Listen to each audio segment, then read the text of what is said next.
Hi everyone. I just want to share with you guys my story about my brother Avery and tell you a little bit about him, especially with Christmas coming up, and then shortly after that it'll be his birthday and he'd be turning 17. I just wanted to share a little bit about who he was to me. We have been close my whole life. He was my best friend. We always had each other's backs. We were always there for each other. My favorite things to do with him were to go fishing and go for walks in any time of the day. We'd go in the middle of the night with a blizzard outside. We'd go early in the morning if it was pouring, and that was how we had fun. We loved playing video games together, and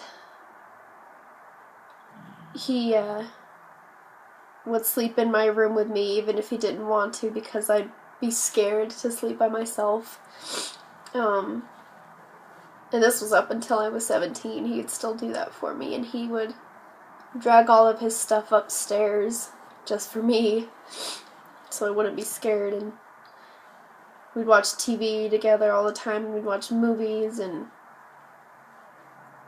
he always had my back. He'd always stand up for me, and I always had his back. But I just want to share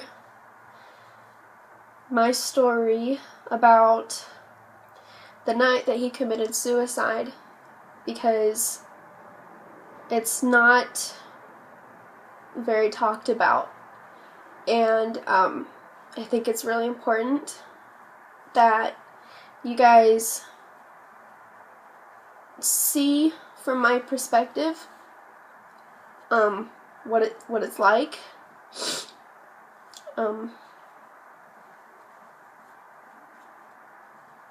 I think if people knew how it really affects us, then maybe there might be some change. But I just hope it'll help even a little bit. And I'm sorry if it bothers you guys, and I'm sorry if it's not something that you want to hear. So on July 15th, it was a Monday. It was over the summer, and I was just like any other day. I had work that night at Chick-fil-A. I went to work. Everything was fine. My shift ended at 10 o'clock that night, and I remember I was in the drive-thru, and we had this screen where you could see the cars outside, and it was cool because you could see the entire sky too. And it started raining, and you could see the lightning, and it was really beautiful. And I just remember thinking, I can't wait to go outside. I can't wait to go and, be in the rain, because that was our thing. Me and Avery loved the rain. And it was a beautiful night, and it was perfect outside. And so I got off at 10. I was walking to my car, and it was sprinkling, and it was beautiful, and I was just so happy. And then got in the car, and I'm getting situated and getting ready to go, and I tried starting the car, and it wouldn't start. And so I called my mom, and she sounded really distressed and upset, and I asked her what's wrong? And she said, nothing. I don't want to talk about it right now. I'll talk to you when you get home. And I said, well, the problem is the car's not going to start, and so I just want you to tell me what's going on. And she just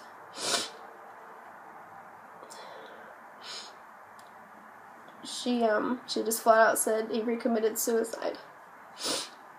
And I screamed no.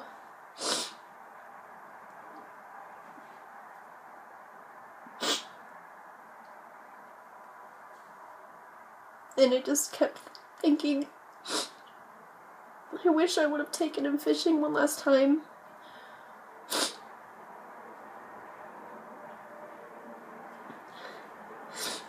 And I was panicking because the car wouldn't start. I was all alone and it was dark and it was raining.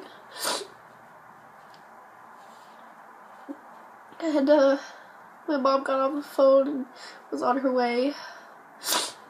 And I got out of the car and I dropped down to my knees. And I remember I was just screaming. And I never felt more alone. Because I was the only one there. And it felt like forever for my mom to get there. And I remember I was kicking and screaming in the car. And my mom finally got to the parking lot. And she picked me up and drove straight to my dad's house, and that was the longest ride to my dad's house in my entire life.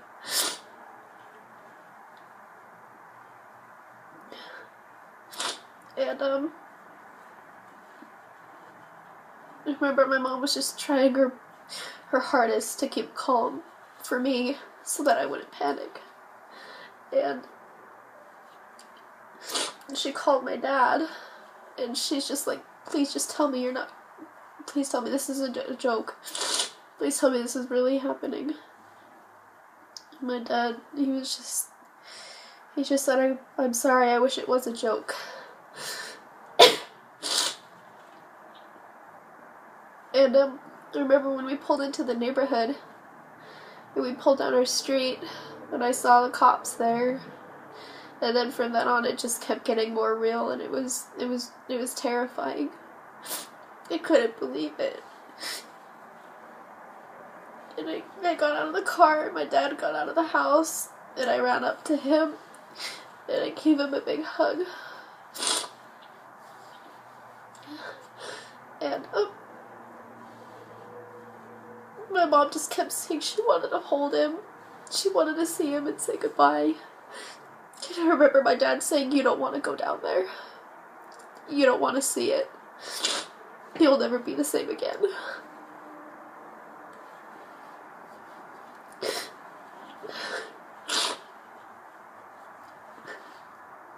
And we just went in the house. And cops just kept running in and out of the house. And my mom was crying. My dad was trying to keep calm. He was calling family, and my grandparents and my aunts and my uncles showed up.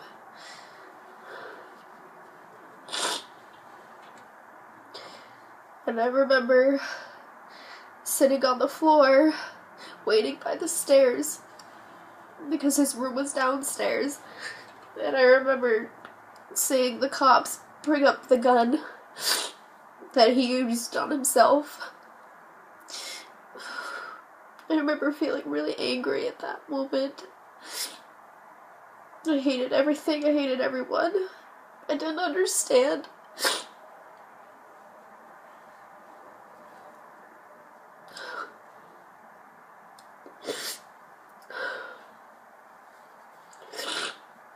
And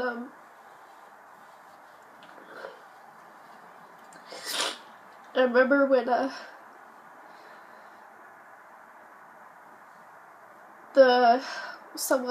one of the cops that was there that was taking care of everything,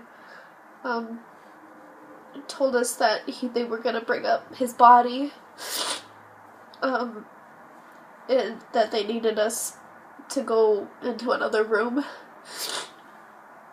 And I remember just thinking, I want to be there. I want to watch. I want to see him go.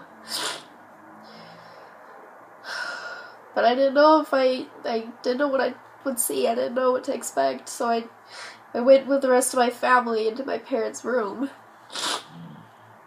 And the worst sound ever was hearing them wheel him out of the house. You could hear the wheels going along the floor.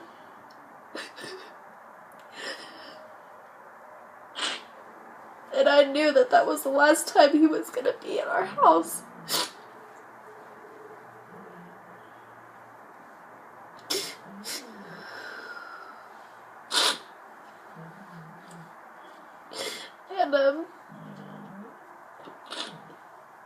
And then we got the clear that we were able to go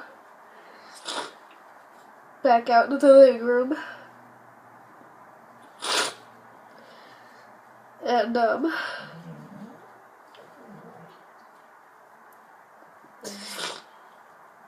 had never cried so much in my life in one night. I had cried so much that I couldn't cry anymore. And I remember at one point during that night, I ran into my room. I was just frantically looking for a note or something from him, hoping that maybe he had left something for me. And he didn't. He didn't leave anything for anyone. It was totally unexpected. And it was crazy because I had just seen him a few days before that. It was on the Thursday before that I went over to my dad's to spend the night. And my mom, whenever she would drop me off, she'd want to see Eve. And so she came in the house, and all of us, my stepmom, my dad, my mom, and me, were all there trying to talk to him because we knew something was going on. And we were just talking to him, saying, if you need anything, if you need to get out of the house, if you want to do stuff with Dad, we'll make it happen. If whatever you need, we'll make it happen. And he just shrugged his shoulders. He said he was fine.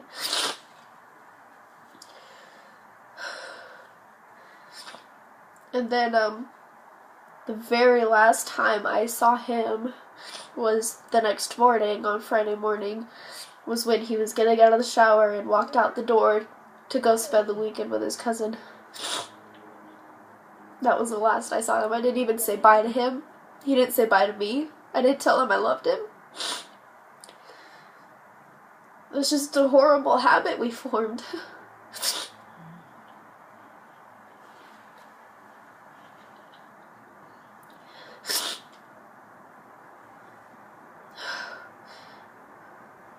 We saw it coming, but we didn't. I mean, we knew something was a little off, but he was 15. We figured it was just, a phase, like everyone says. It's just something that'll pass over. He's just being a kid. Didn't realize how serious it was until he was gone.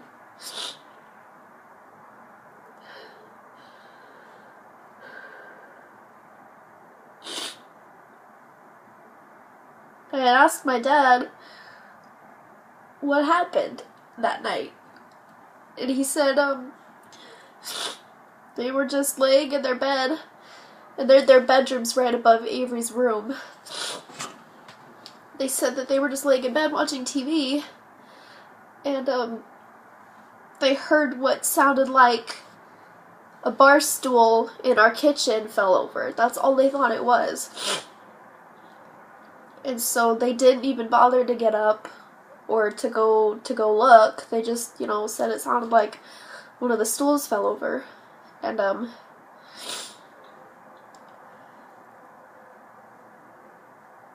they didn't end up finding him until about 9:30 that night, and they heard the gun go off at around 8:30, between 8:30 and 9.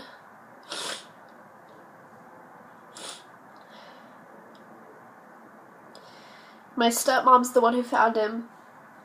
She thought that he was playing a joke, a really, really, really horrible joke, and so she was screaming for my dad. And my dad said he ran downstairs screaming at Avery. Avery, stop, kid, stop joking. This isn't funny. He didn't realize what had happened until he got into the room and he saw him.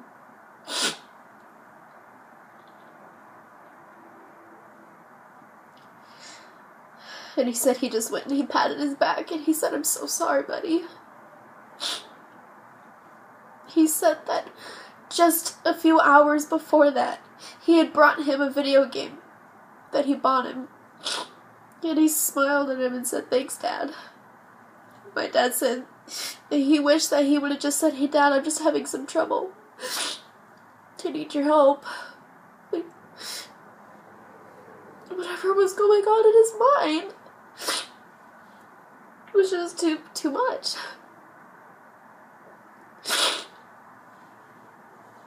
Avery had been cutting a few months before that.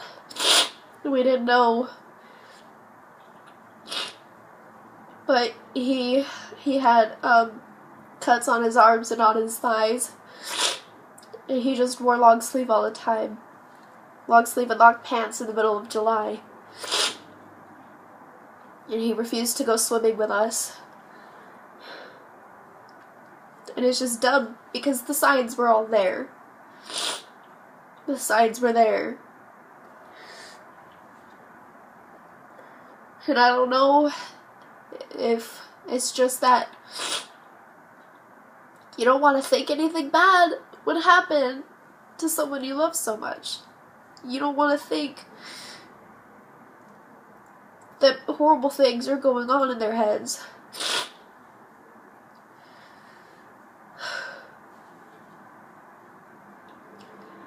I remember that night, we stayed in a hotel, me and my dad and my stepmom and my sister, Lucy. And I couldn't sleep, none of us could sleep. We were up all night, just talking about it. And the weirdest thing was being hungry.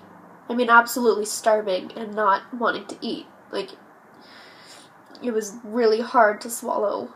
You don't have an appetite. It is the worst feeling ever.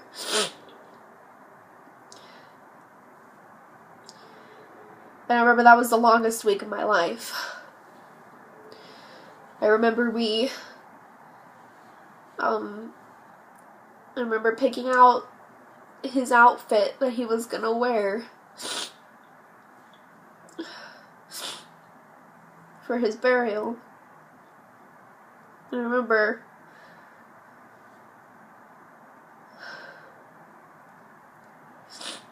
talking with our pastor about the funeral services and how they were gonna go. And I remember going to the funeral home. And I remember talking with the funeral director, or whatever you call him. And I remember it was just so sad. I couldn't believe that we were talking about my little brother.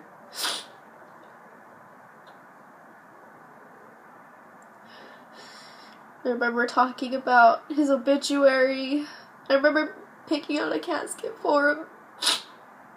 It's just something you never want to do for your sibling. Especially not when he was 15 years old.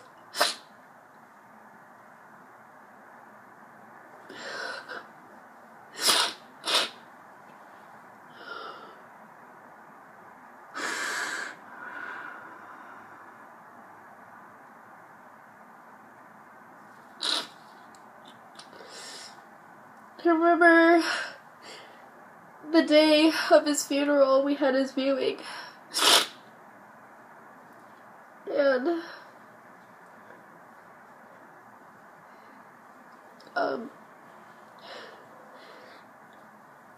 I had this stuffed animal that I had my whole life. It was a stuffed bunny named Rachel. And we both grew up with it. And he loved that stuffed animal, and I loved that stuffed animal. And I had never imagined parting with it. Ever. I thought it was going to be with me until I died. And I remember thinking the night before his funeral that I was like, I'm gonna put this in his casket with him. And that was just really hard for me, but at the same time, I'm like, there's no way I'm not leaving this with him. So I brought it to the funeral home.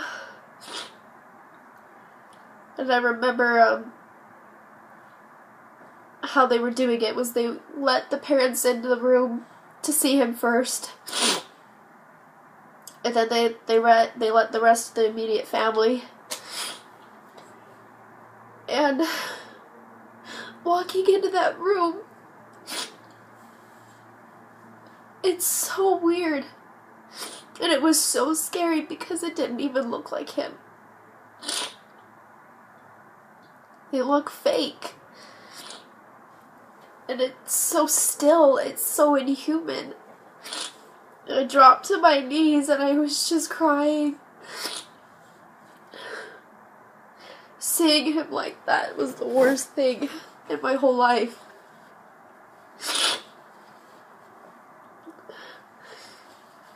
My mom and my dad didn't leave his side the whole time.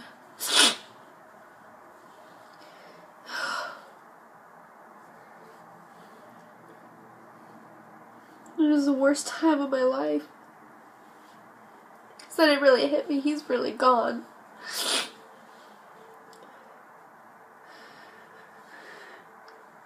And then the worst part of that entire day was when they had to close his casket. Because I knew that that was going to be the last time I ever saw him again.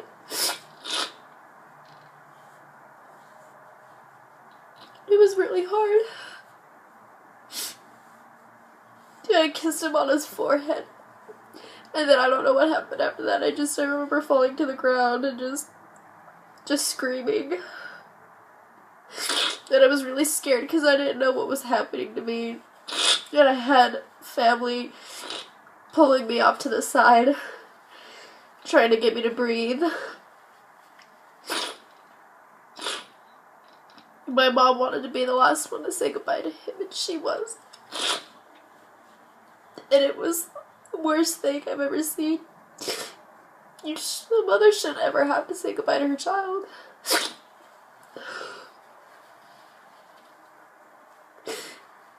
And I never see my dad cry. And seeing him cry was heartbreaking.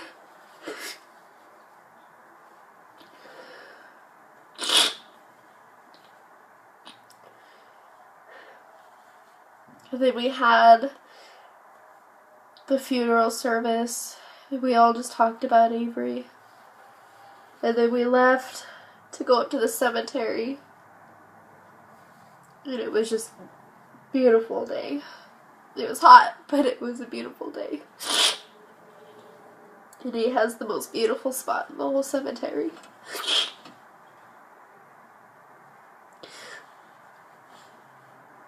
We all laid his flowers on his casket. And then one by one, people just started disappearing and going home. That was it. And not a day goes by and I don't think about him.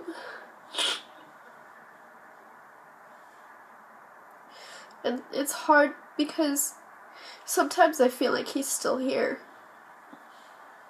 And I have thoughts where like, oh, I should text Avery and tell him about this.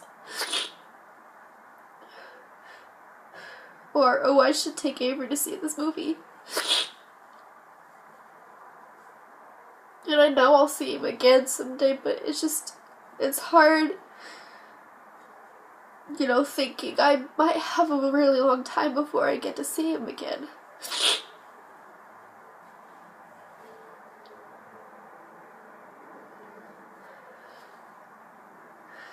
It's just really hard. And I don't want anyone to ever feel like this. I wish it wouldn't happen.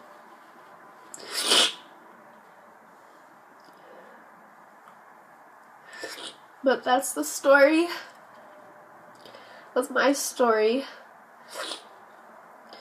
of what happened to my brother. And I just hope you guys take something from this. And I hope you understand a little more about what it does to you, because it rips you apart. Suicide is dark. It's a dark thing to go through. Whether you're the person being affected by it or you're a suicide survivor, it's dark stuff. And it's scary. It's scary how many people commit suicide. It's crazy.